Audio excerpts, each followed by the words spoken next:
오늘 한국 사회는 물론이거니와 전 세계가 코로나19로 큰 어려움을 겪고 있습니다. 그런데 이 어려움 와중 속에 한국의 교회는 위기를 당하고 있습니다. 왜냐하면 코로나19를 전염파하고 있는 그런 집단이 교회란 이름을 쓰고 있고 예수란 이름을 쓰고 있기 때문에 그렇습니다. 우리는 그 사람들이 아니다. 우리는 다르다. 그 사람들은 이단이다. 그렇게 우리는 결백하고 우리는 상관이 없다고 세상을 향해서 외치지만 세상 사람들은 초록은 동색이다. 결코 우리를 다르게 보는 것 같지가 않습니다. 그러기에 코로나의 위기는 교회의 위기가 되어 있습니다. 사랑하는 성도 여러분, 왜 우리는 이런 위기를 맞이하게 됐을까? 많은 이유가 있겠지만 가장 중요한 것은 우리의 교회가 그동안 사회에 보여준 모습들이, 행태들이 집단 이기적인 모습이었기 때문은 아닐까요? 그래서 집단 혐오가 지금 우리 교회를 향해서 일어나고 있을 뿐만 아니라 어려움을 겪고 있는 모든 이들을 향해서 집단 혐오가 일어나고 있습니다. 물론 무슨 집단은 틀림없이 잘못된 집단이고 우리 장로님이 기도해 주신 것처럼 거짓된 복음으로 구원을 잃어버렸기에 구원받아야만 합니다. 그러나 오늘 우리는 그 문제를 포함해서 그것 또한 우리 한국교회의 문제라고 품고 우리가 마땅히 구원해야 될 대상이라고 품고 요동치고 있는 이 한국 사회를 또 세계 사회를 선교지 현장을 바라보면서 어떻게 하면 우리 한국교회가 신뢰를 회복할 수 있을까 하는 것을 생각해 봐야 할 것입니다. 신뢰를 회복하기 이전에 먼저 우리가 한번 신뢰, 믿음이 무엇인가 정의해 봅시다. 무엇의 믿음인가? 무엇의 신뢰인가? 돈의 신뢰일까요? 권력의 신뢰일까요? 숫자의 신뢰일까요? 지적인 것의 신뢰일까요? 물론 세상 사람들은 돈을 믿는다고 합니다. 권력을 믿는다고 합니다. 그러나 우리가 대사회적으로 회복해야 될 것은 결단코 이러한 것들이 아닐 것입니다. 그렇다면 교회가 세상과 회복해야 될, 이 사회와 회복해야 될 신뢰는 어떤 신뢰입니까? 세상 사람들이 가장 소중히 여기는 것이 뭡니까? 가장 귀중히 여기는 것이 무엇입니까? 그것을 얻기 위해서 자신의 모든 삶을 때로는 희생하고 때로는 양보하고 때로는 화내고 싶은데 웃고 그렇게 해서라도 땀을 흘려서라도 세상 사람들이 얻고자 하는 그것을 맡길 수 있는 신뢰를 얻어야 합니다. 제가 좀 세상적으로 표현한다면, 그냥 직설적으로 표현한다면 세상 사람들이 가장 소중히 여기는 돈을 맡길 수 있는 것의 신뢰를 교회가 얻어야 합니다. 그것이 무엇일까요? 투자의 귀재로 불리는 워렌 버핏이 이렇게 조언해주고 있습니다. 그가 한 번은 대학교에 가서 강의할 때입니다. 대학생들에게 이렇게 질문을 던졌습니다. 여러분들이 미래에 얻을 수익의 10%를 투자할 사람을 지금 여러분의 주변에서 선택해 보십시오. 그 사람은 어떤 사람일까요? 공부를 잘하는 사람, 잘생긴 사람, 운동 잘하는 사람, 지적으로 보이는 사람이 아닐 것입니다. 여러분들이 선택할 미래의 자산을 투자하기로 선택할 여러분 주변에 있는 사람은 가장 인격적인 사람일 것입니다. 그 다음에 한 말이 대단히 중요합니다. 사람은 본능적으로 자신의 수익을 투자할 사람이 어떤 사람인지를 본능적으로 알아차립니다.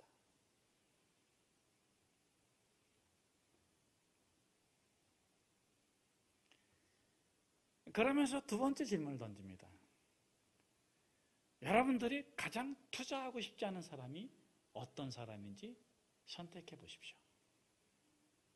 공부 못하는 사람일까요? 운동 못하는 사람일까요? 자생이지 못한 사람일까요? 아닙니다.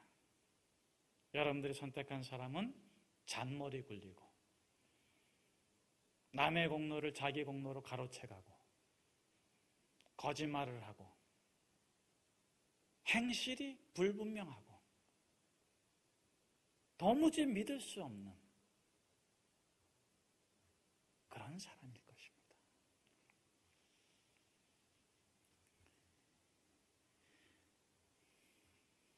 여러분, 이 교훈이 주는 이 강의에서 이 사실에서 주는 교훈이 무엇입니까?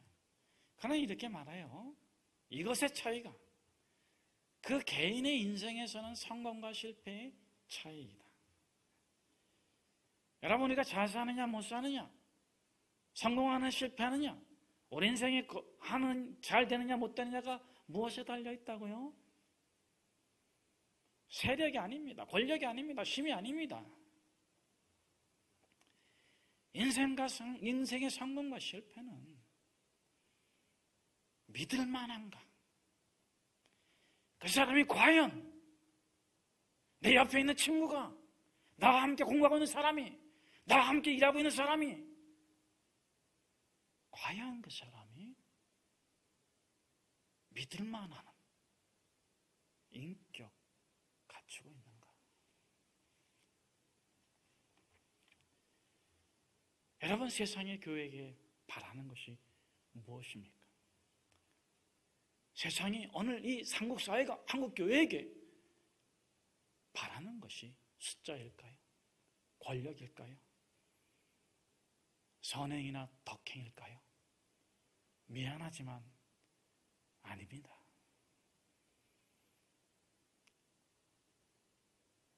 교회의 격 바랍니다. 여러분, 인격의 뜻이 뭔지 아십니까? 라틴어로는 페르소나라고 하죠. 이 인격 할 때의 격은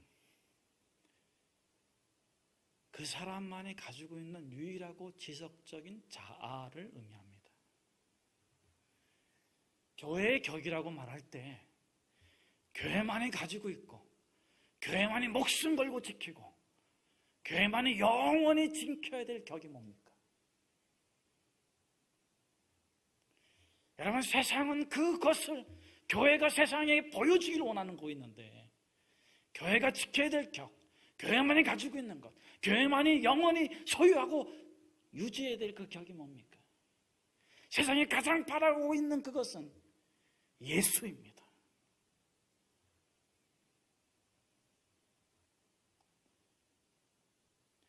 예수님을 이 세상은 원하고 있고 한국 사회는 원하는 거예요. 예수님처럼, 교회가 그렇게 세상을 향해 외치는 예수님처럼 교회가 좀 살아달라.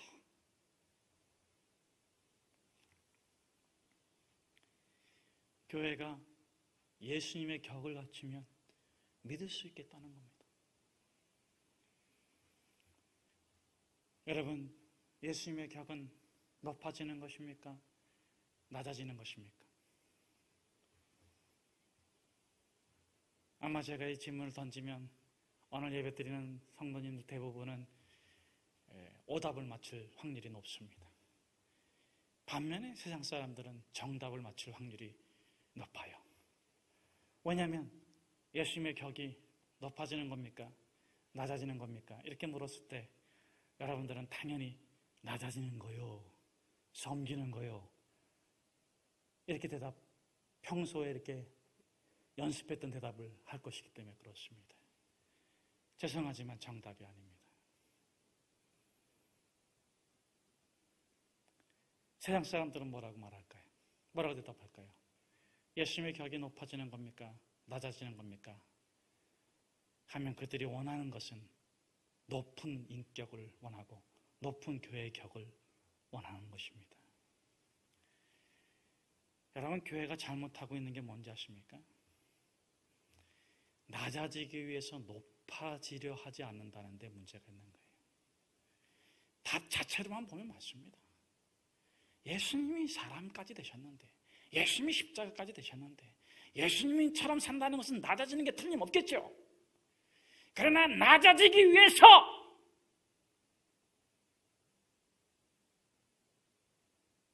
높아져야 됩니다. 낮아질 게 없는데 나누어 주려고만 해요. 섬길 게 없는데 섬기려고만 해요. 그러니까 세상이 문을 닫는 거 아니겠습니까?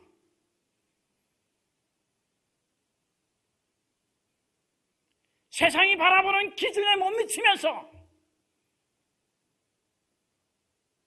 뭘 섬기겠다는 겁니까?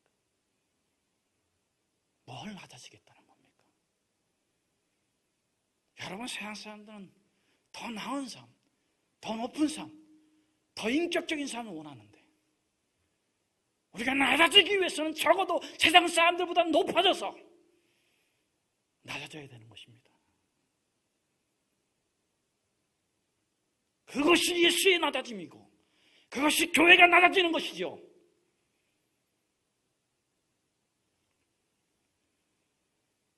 우리 성도님들이 가정에 계시고 아무도 안 계시니까 제가 더 크게 이렇게, 우리 관계된 분들은 오셨지만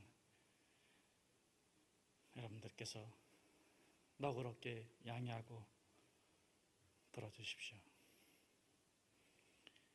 낮아진다는 건요, 낮은 곳에 있는 사람을 올리기 위해서 낮아지는 거예요. 자, 그렇다면 교회가 가지고 있는 것이 양질이 아니냐, 좋은 것이 아니냐? 그렇지 않습니다. 교회가 가지고 있는 것은 세상 사람들이 바라는 것이고 원하는 것이고, 성도들이 누리는 삶은 세상 사람들이 원하는 더 나았고 좋고 거룩하고 훌륭한 삶이에요. 그런데 세상을 향해서 성도나 교회가 나아갈 때 예수님이 빠졌기 때문에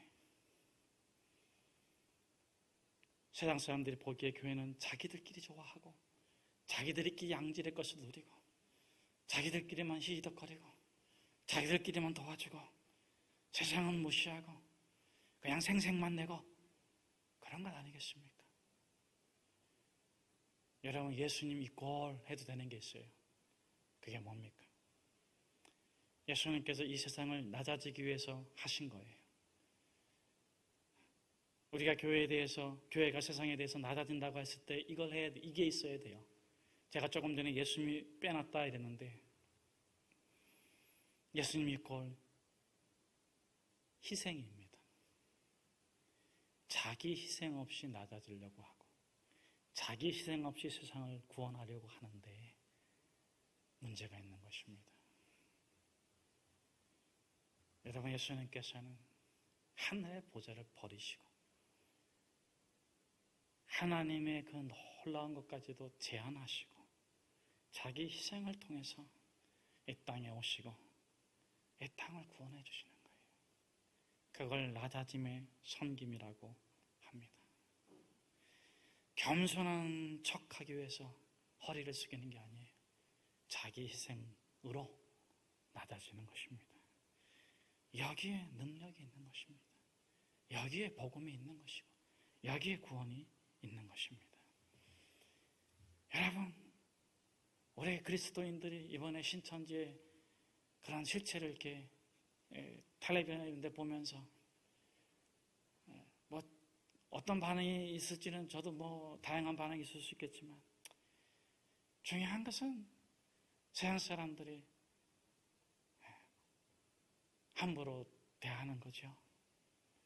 그들만 그렇게 하면 되는데 우리 교회까지 덩달아서 그렇게 되는 것입니다. 그게 너무 마음이 아픕니다. 누구를 탓할 것이 아니고 희생이 빠진 제사, 희생이 빠진 예배, 희생이 빠진 봉사, 자기 유익을 구하고 집단의 유익만 구하는 그런 형태로 빚어졌던 것들을 우리가 이 시대에 통렬히 회개하고 자복하고 이 땅을 고쳐주기를 원하시는 하나님 앞에 우리가 새롭게 서야 하겠습니다. 이 희생에 빠진 믿음, 희생에 빠진 교회 공동체는 믿음의 사용자지 믿음의 사도는 아닌 것입니다. 이건 이 코노라 정식과 함께 우리 모든 성도들이 믿음의 사용자였다면 믿음의 사도가 돼서 새롭게 교회에 출석하고 새롭게 세상을 향해서 나가면 정말 좋을 것 같습니다. 사랑하는 여러분, 오늘 예수님께서 이렇게 말씀하십니다. 예수께서 그의 12제자를 부르사 더러운 귀신을 쫓아내며 모든 병과 모든 약한 것을 고치는 권능을 주시니라. 주셨다. 우리가 성도로 부름을 받았다면, 우리가 제자로 살아가기로 우리가 스스로 결단하고 헌신했다면 이미 우리는 예수의 격을 가진 그런 존재들이 아니겠습니까? 그래서 오늘 저는 담대하게 여러분들이 예수님의 제자다, 예수님의 성도이면서 예수님의 사역자이고 오늘 본문의 표현대로 하면 12사도다 이렇게 좀 강조해서 말씀드리고 싶습니다. 사랑하는 여러분, 우리가 사도로서 살아갑시다. 예수의 참 제자로서 살아가면 참으로 좋을 것 같습니다. 자, 그렇다면 우리가 예수님의 사도로서 살아가기 위해서는 어떻게 되겠습니까? 높아져야 됩니다. 여러분, 우리가 예배드리고 기도하고 말씀을 묵상할 때는 하늘의 보좌까지 높아집시다. 하나님 앞에까지 나아갑시다. 이 세상 사람들이 알 수 없는 그 높은 보좌까지 가서 우리가 회개하고 은혜 받고 우리의 영혼이 새로워지고 우리의 마음이 새로워지고 우리의 지식이 창조의 영으로 가득 차고, 그리고 우리가 이 세상으로 돌아와서 살아갈 때는 예수님처럼 낮아집시다. 우리가 참된 계명을 알고 있다면 너는 가서 저 강도 만난 자의 선한 이웃이더라고 말씀하신 그 예수님의 말씀처럼 우리가 선한 사마리아인이 됩시다. 여러분, 제사장도 지나가고 레위인도 지나갔지만 그 선한 사마리아인이 다른 이유는 무엇입니까? 자신의 것을 희생할 줄 알았기 때문에 그렇습니다. 시간을 희생하고 노력을 희생하고, 희생이란 무엇입니까? 대가를 바라지 않는 것입니다. 내 이웃이 누구입니까? 그렇게 묻는 그 서기관에게, 유대인에게 이 강도 만난 자의 이웃이 누구이겠는가?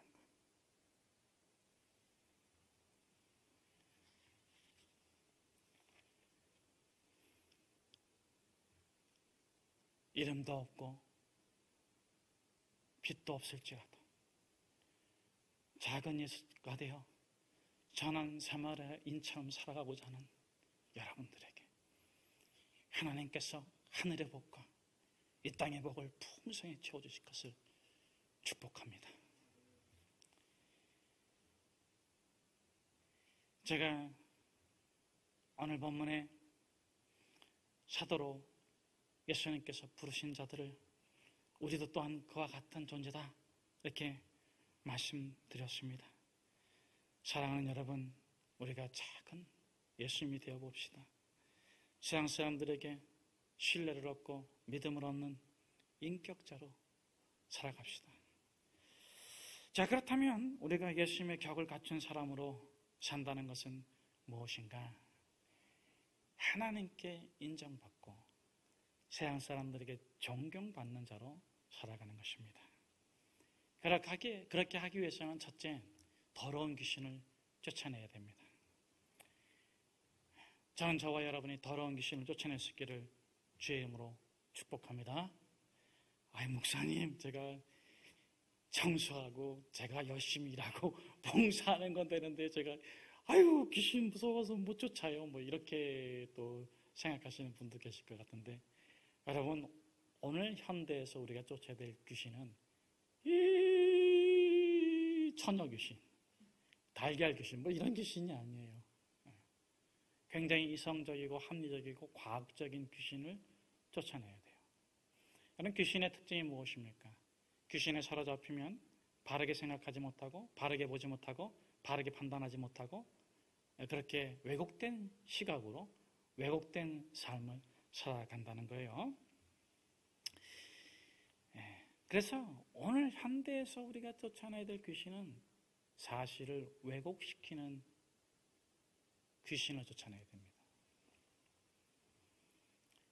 진실을 감추고 소망을 절망으로 만들고 평화를 다툼으로 만들고 선을 악으로 바꾸는 그릇된 사고, 왜곡시키는 그런 것을, 귀신을 쫓아내야 돼요. 자, 그렇다고 제가 한번 그냥 이런 이름을 붙여봤습니다. 왜곡 귀신. 그럼 우리를 왜곡시키는 것이 무엇일까? Factfulness라는 책의 도움을 제가 받았어요. 한스 로슬링이 쓴 책인데, 제가 이 책을 읽고 나서 제가 이게 깜짝 놀랐습니다. 내가 많은 것을 사실과 다르게 판단하고 있었구나 하는 것을 알게 된 거예요. 제가 한번 질문을 던져볼 테니까 여러분 한번 답해 보시면 좋겠습니다. 오늘날 세계 모든 저소득 국가에서 초등학교를 나온 여성들은 얼마나 될까? 이게 한스 러슬링은 통계를 다 기초로 해가지고 이 책을 쓰면서 우리가 알고 있는 잘못된 것들을 이렇게 바꿔주고 있는데, 제가 한번 다시 물어볼 테니까 여러분이 한번 답해 보세요. 오늘날 세계 모든 저소득 국가에서 초등학교를 나온 여성들은 얼마나 될까? 1. 20%, 2. 40%, 3. 60%. 안 나온 여성이 아니라 나온 여성들이에요. 저소득 국가에서 초등학교를 나온 여성들은 20, 40, 60에서 어느 걸 선택하겠습니까? 참고적으로 저는 이 답에 틀렸어요. 정답은, 제가 선택한 답부터 알고 싶으시다고요? 저는 1번, 20% 정도 나왔을 것이다. 왜? 저소득 국가는 못 사니까. 그런데 정답은, 통계가 보여주는 답은 사실은 60%랍니다.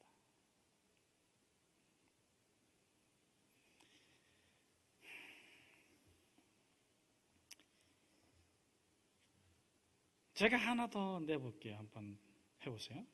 지난 20년간 세계 인구에서 극빈층 비율은 어떻게 바뀌었을까요? 1. 거의 2배 늘었다. 2. 거의 같다. 3. 거의 반으로 줄었다. 극빈층 비율이 어떻게 됐을 것 같아요? 역시 답은 거의 반으로 줄었다. 저는 한 번 틀린 경험이 있어가지고 반으로 했는데, 비슷하다고 했는데 거의 반으로 줄었다는 것입니다. 초등학교를 못 나온 것은 아프가니스탄이나 남수단처럼 극히 예외적인 나라들에서 고작 적은 여성들, 2%의 여성들이 있을 뿐이라는 것입니다. 기대 수명, 영양 부족, 수질, 예방접종 다 똑같아요. 대부분의 사람들은 현대적인 혜택을 저소득 국가에서도 기본적으로 누리고 있다는 것입니다. 그런데 우리들은 극단적으로 못 누릴 것이라고 생각을 하고 있는 거예요. 한 번 더 답해 주시면 좋겠습니다.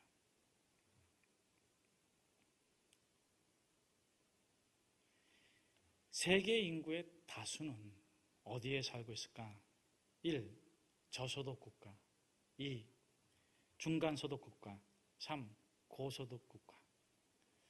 저소득 국가가 한 9억, 10억 정도 잡고요. 고소득 국가가 한 10억 정도 잡고 70억 인구로 봐서 중간소득 국가가 50억 정도가 되는데, 그런데 세계 인구의 다수는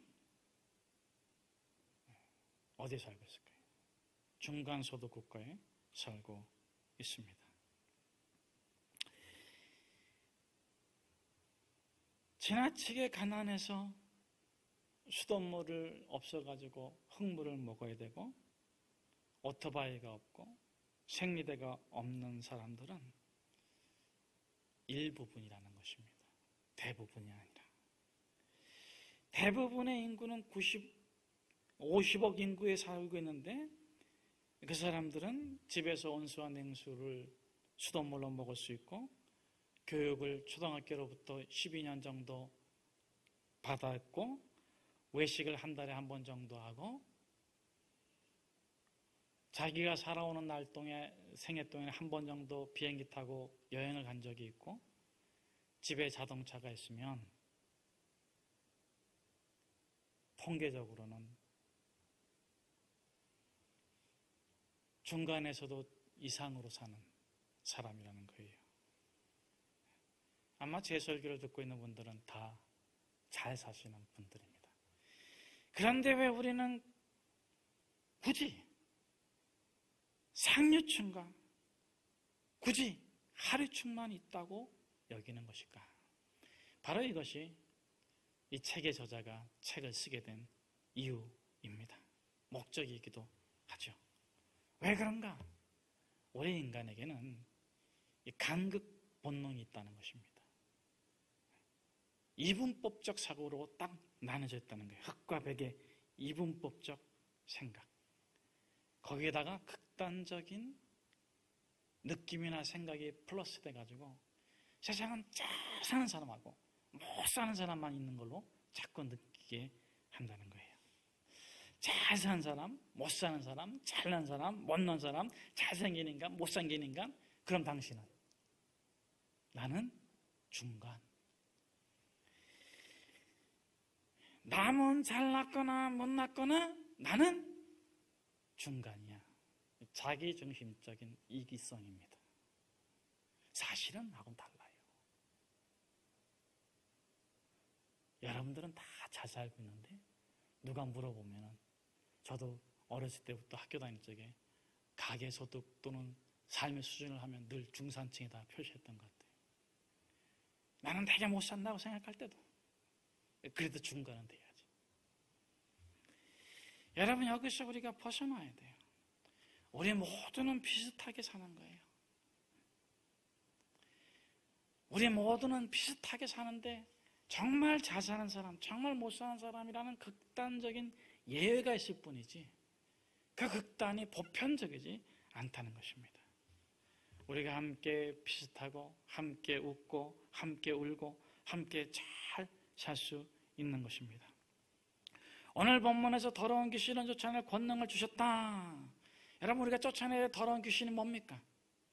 잘못된 통계, 잘못된 기준으로 잘못되게 세상을 바라보는 것. 그러니까 이 한스 로렌스가 이 책에서 주장하는 건 뭐냐면 우리가 갖고 있는 기준은 20년, 30년 전의 거라는 거예요. 6.25를 겪으신 분들, 저희 할머니, 저희 아버님들도 어머님들도 다 그걸 겪으셨잖아요. 야, 내가 젊었을 때는 야, 뭐 이렇게 말하면 아들들이, 딸들이 할 말이 없어요. 시대가 바뀌었기 때문에 그 기준을 바르게 다시 정립하고 살아가야 합니다. 그랬을 적에 우리가 이 극단적인 시각에서 벗어나고 잘못된 시각에서 벗어나는데 우리가 위에서부터 바라볼 수 있게 되는 거예요. 평면적으로 보지 말고 극단적으로 보지 말고 위에서부터 전부를 바라보면 극단이라는 양극단은 작고 대부분의 많은 사람들이 중간에 있다는 것을 그 책에서는 주장하고 있습니다. 사랑하는 여러분, 그럼에도 불구하고 우리가 때로는 참 절망을 느끼고 좌절을 느끼는 것이 왜 그렇습니까? 저는 요즘에 아파트 값을 보면서 정말 절망하고 좌절을 느낍니다. 이거 어떻게 해야 되나 말이죠.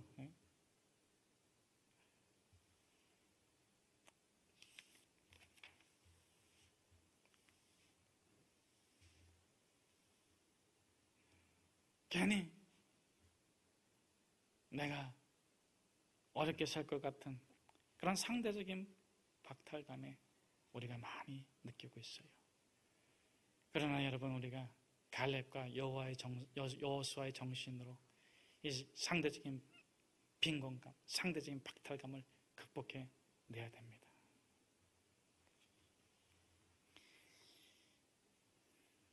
가나안에 갔을 적에 가나안 사람들이 철병거를 가지고 있고 군대를 가지고 있었을 적에 그들 앞에 우리는 메뚜기입니다. 10명의 정탐꾼이 말했어요.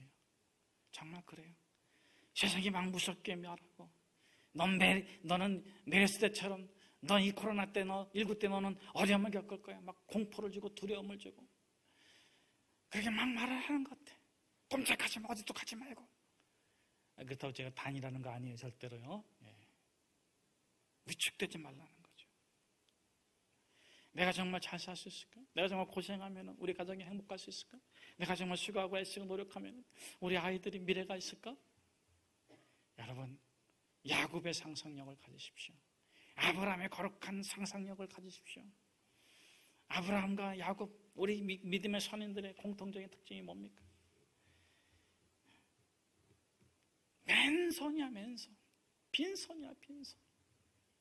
근데 사람들은 다 잘 사는 것 같아. 양이 있고 소가 있고 뭐 다 있는 것 같아. 근데 하나님께서 그 빈손인 그 아브라함을 부르시고 야곱을 부르시고 내가 너를 반드시 복주어가지고 다시 이 땅으로, 너의 고향 땅으로 돌아오게 하겠다.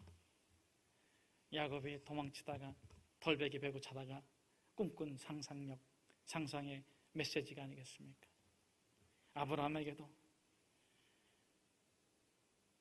너의 후손이 하늘의 별과 같이 바다의 모래와 같이 많아질 것이다.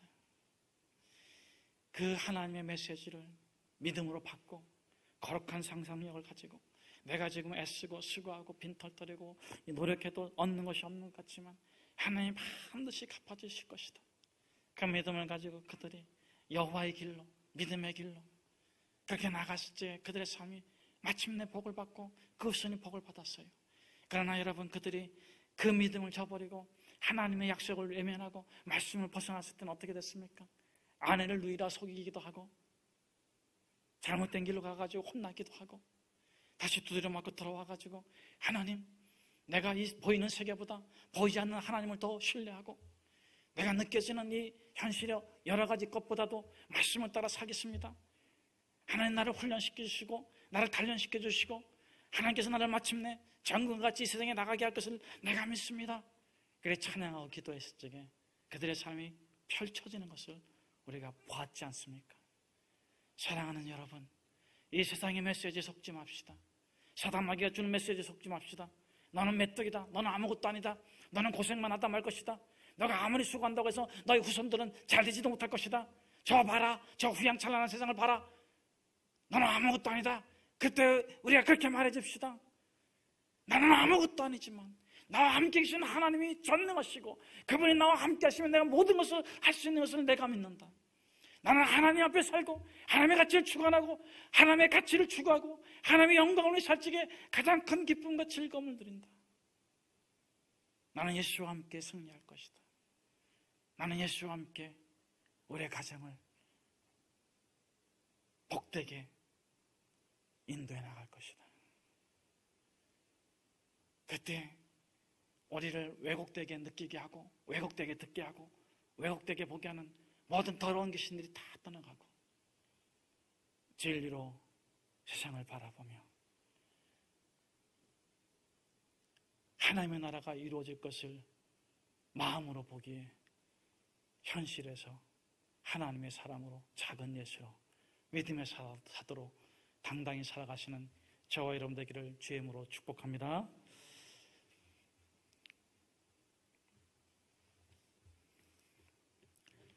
우리가 예수의 격을 갖춘 교회로서, 예수의 격을 갖춘 성도로서 오늘 본문의 12사도처럼 살아가기 위해서 두 번째 해야 될 것이 무엇입니까? 모든 병과 모든 약한 것을 고치는 권능을 사용해야 합니다. 여기서도 역시 마찬가지입니다. 신유의 능력도 있습니다. 치유의 은사도 있습니다. 저는 여러분들에게 하나님이 모든 은사를 골고루 나눠주셨다고 믿습니다. 여러분, 교회는 완전한 공동체입니다. 왜냐하면 예수님께서 머리 되시고 성도가 몸이 되기 때문에 우리의 모든 달란트와 재능을 모으면 우리는 완전한 그리스도의 몸이 돼요. 은사를 따라 사용하십시오. 그러나 오늘 제가 여러분들에게 말씀드리고 싶은 것은 현대적으로 다시 보자는 것입니다. 우리가 모든 병과 모든 약한 것을 고치기 위해서 어떻게 해야 되는가? 예수님께서 어떻게 하셨는가?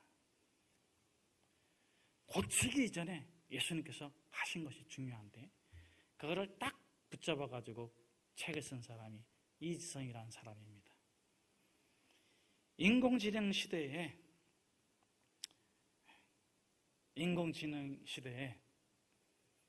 인공지능의 노예가 되지 않고 주인이 돼서 살아가기 위해서 나를 만드는 법, 에이트, 뭐 그런 책을 쓴 건데요.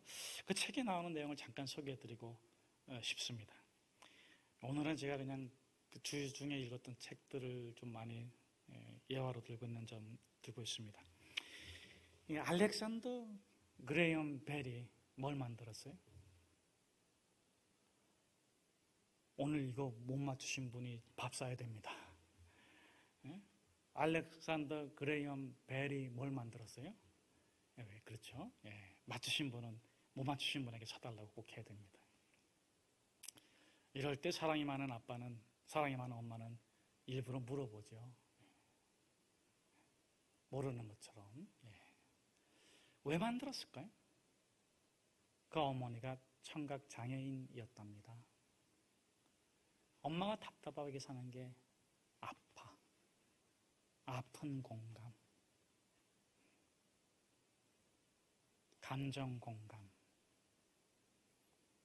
그래서 엄마에게 좀 더 나은 삶을 주기 위해서 또 청각장애인들을 만나면서 그들이 더 나은 삶을 갈구하는 것을 공감하면서 의지 공감, 감정 공감이 의지 공감으로 되어서 그가 학교도 만들고 연구도 해서 전화기까지, 보청기는 물론 전화기까지 발명하게 된 것입니다.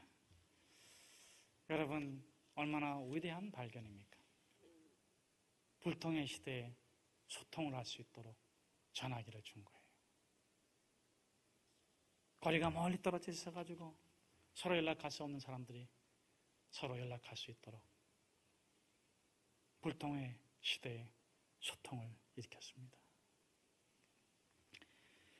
더 재미있는 사람을 소개해주고 있는데 퍼트리샤 무어라는 분이에요. 여자분이신데 26살입니다. 근데 할머님께서 요리를 좋아하시는데 관절염이 심해져가지고 요리를 못 하시는 거예요. 그래서 자기가 다니는 디자인 회사에 가가지고 제안을 했답니다. 나이 드신 노인분들이 요리할 수 있는 그런 걸 한번 디자인해 보면 어떨까요? 그랬을 적에 뭐라고 왔을까요? 이런 제안에 거절당했답니다. 그래서 포기했을까요? 아니요. 내가 한번 만들어 보지. 그래서 이 그녀의 나이 26살 처녀인데 관절염을 앓고 있는 할머니 모습으로 분장을 했어요. 흰머리 가발을 쓰고 실리카노 초롬을 만들고 잘못 걸어야 되니까는 걸을 때 쓰는 철 보조기를 끼고 허리가 구부정해야 되니까는 붕대를 감고 여러분 때로는 귀부인으로 때로는 노숙자로 이거 좀 기다려서 같이 가시죠. 그냥 자기가 26살에 처녀로 살 때는 횡단보도는 쑥쑥 지나다녔는데 그게 너희처럼 붕대도 감고 잘 못 걸으니까 아이고 이게 파란불이 빨리 바뀌게 아이고 어떡하나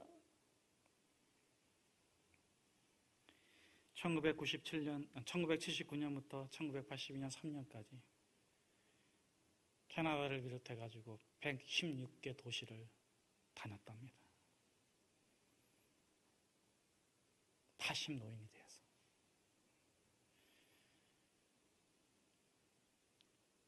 어린아이나 노인이 다 함께 쓸 수 있는 보편적 디자인 창시자가 됐죠. 유니버셜 디자인 창시하게 됐습니다. 우리가 많이 쓰는 것 중에는 감자 깎는 칼, 양손잡이를 위한 가위, 또 저상버스, 계단이 없는 저상버스, 검은 손잡이가 달린 냄비,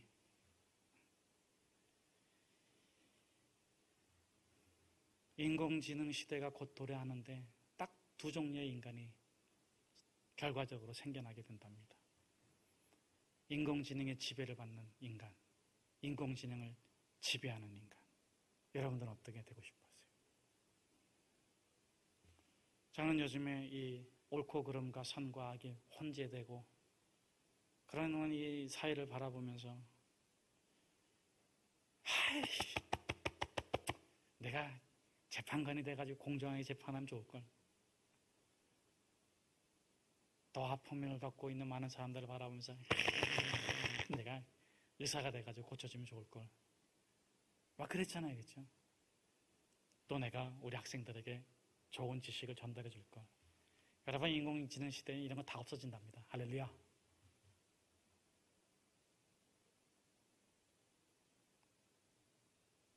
인공지능 의사가 더 잘하고요. 인공지능 판사가 더 감정 없이, 사적인 관계 없이 정확하게 판단한답니다. 그러면 대부분의 이 직업들이 다 없어지는데 인공지능의 지배하에 살지 않고 인공지능을 지배하는 사람은 어떤 사람인가? 인간 다음의 인격을 발산할 수 있는 사람. 물론 이 저자는 다른 표현을 썼습니다. 창조적 상상력 이런 단어를 썼는데 저는 인간 다음의 인간 다음을 잘 나타낼 수 있는 사람. 이 저자가 크리스찬 같아요. 그래서 이 사람이 얘기하는 것에 딱 마음에 든 게 뭐냐면 정말 예수님처럼 살면 됩니다. 제가 목사잖아요.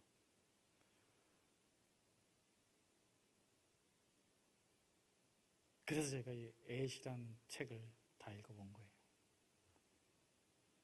정말 예수님처럼 살면 됩니다. 사랑하는 여러분, 예수님처럼 삽시다. 예수님처럼 삽시다. 예수님께서 하신 것은 무엇입니까? 자기의 능력을 버리고 자기의 지혜를 버리고 자기의 권위를 버리고 자기의 자리를 버리고 38년 된 병자가 실로암 물가에서 병 낫지 못해가지고 불평하고 원망하고 있을 때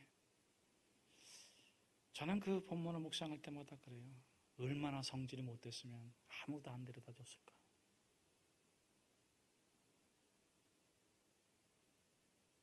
(38년) 됐는데 나를 저 물에 넣어줄 사람이 없어가지고 지금 이렇게 고통당하고 있어요. 그럼 저 같았으면 그랬을 것 같아요. 야, 네 성질부터 고쳐라. 네가 얼마나 꼬장꼬장하고 사람들을 괴롭히게 했으면 너 주변에 아무도 없냐? 이랬을 텐데. 예수님께서는 그러지 않으셨어요.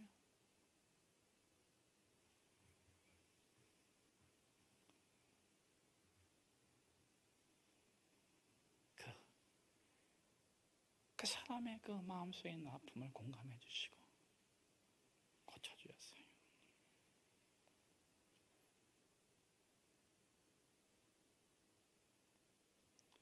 우리가 고쳐야 돼요. 모든 병과 모든 약한 것이 무엇입니까? 우리에게 권능이 없습니까? 예수님은 지금 주셨다고 말씀하고 있잖아요. 너희가 고쳐져라. 너희가 고쳐져라.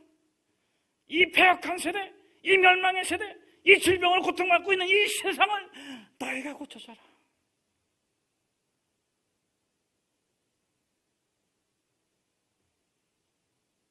정말 그 영혼의 아픔을 너의 아픔으로 느껴보면서 그 영혼의 거짓과 죄와 어둠과 질병과 고통과 잘못된 삶에서 벗어나기 위해서 어떤 게 필요할까?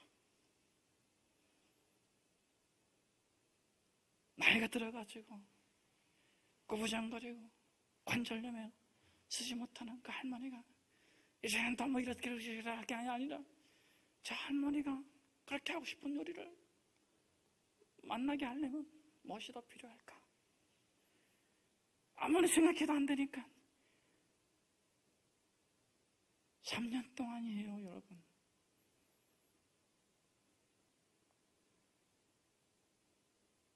귀부인도 되어보고 노숙자도 되어보고 왜 당신이 거기 있습니까? 이제는 내가 예수님의 마음을 느꼈기 때문에 예수님 마음을 가지고 세상을 좀 보고 싶어서 그렇습니다.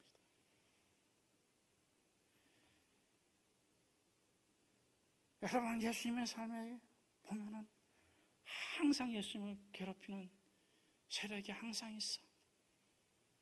십자가상에다 보면은 예수님께서 십자가에 달리셨는데 한쪽에는 강도가 있고 또 다른 쪽에는 강도가 있어.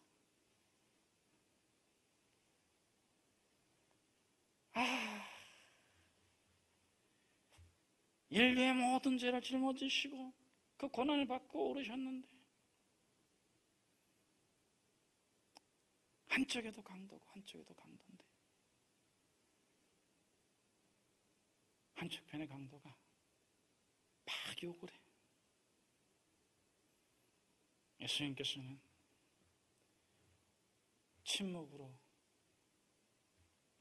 거절하시죠. 인간이라는 존재는 그런 거구나. 끝까지 저렇게 욕하면서 죽을 수 있구나. 끝까지 남 탓하면서 죽을 수 있구나. 끝까지 세상 탓하면서 살아갈 수도 있구나. 마지막 호흡하면서도 사회를 탓하고 법을 탓하고 권력을 탓하고 죽어갈 수도 있겠구나. 그렇게 권력 앞에서는 끽소리도 못하면서도 저 사랑의 예수님 앞에 가서는 막 욕을 해대면서 죽어갈 수도 있겠구나. 그러나 여러분, 그 십자가에서 오른편의 강도는 주여 당신의 나라에 임하실 때 나를 기억해 주십시오. 그때 예수님께서 너가 오늘 나와 함께 낙원에 있으리라. 예수님께는 마지막 순간까지도 세상을 정죄하지 아니하시고 심판하지 아니하시고 구원하셨구나. 여러분, 우리가 살아가야 될 삶이 그것이 아니겠습니까? 세상은 끊임없이 우리를 정죄하고 세상은 끊임없이 우리를 지적질하고 세상은 끊임없이 우리에게 더 나은 것을 요구하는데 어느 때는 그 요구에 미치지 못하는 우리의 모습도 있지만 그래서 더 마음이 아프고 통탄스럽지만 사랑하는 여러분, 우리가 결심으로 사는 사람이 아니라 회심으로 사는 사람이라면, 결단으로 사는 사람이 아니라 회개로 사는 사람이라면, 이 세상의 진리를 믿는 사람이 아니라 예수 그리스도를 믿는 사람이라면 우리가 정말 끝까지 세상을 구원하는 그런 사람으로 살아갑시다. 우리는 어쩌면 이름 없는 사람이 될 수도 있고 저 위대한 12사도와 같은 사람이 되지도 않을 수도 있지만 그러면 어떻습니까? 저 들판에 이름 없이 피어있는 꽃도 세상에 그 누구도 안아주지 않아도 자기의 때가 되면 꽃을 활짝 피워서 자신을 창조한 하나님께 아름다움을 드리고 예배하고 찬양하고 생명을 퍼뜨리지 않습니까? 우리가 어찌 그 들판에 핀 꽃보다 못하겠습니까? 여러분, 우리가 하나님께서 우리에게 주신 이 생명과 이 건강과 이 은혜와 이 모든 것을 가지고 하나님의 때에, 하나님이 정하신 우리의 때에 잎을 내고 꽃을 피우고 열매 맺히고 생명을 풍성히 전하고 세상의 나라를 하나님의 나라로 구원해 나가는 저와 여러분 되기를 축복합니다. 기도하겠습니다. 하나님 아버지, 코로나19로 어려워하고 있는 사회를 보면서 저희 교회도 어렵지만 잠시 예배를 가정에서 드리고 온라인으로 드리기로 결단하고 이렇게 예배를 드리고 있습니다. 하나님, 귀한 성도님 한 분 한 분을 축복해 주시고 오늘 말씀이 이루어질 수 있도록 축복해 주십시오. 내가 너를 불렀다. 더러운 귀신을 쫓아내고 모든 병과 모든 약한 것을 고치는 권능을 주었다. 하나님, 이것을 믿음으로 받고 우리가 세상의 빛으로 소금으로 살아갈 수 있도록 축복해 주십시오. 예수 그리스도의 이름으로 기도합니다. 아멘.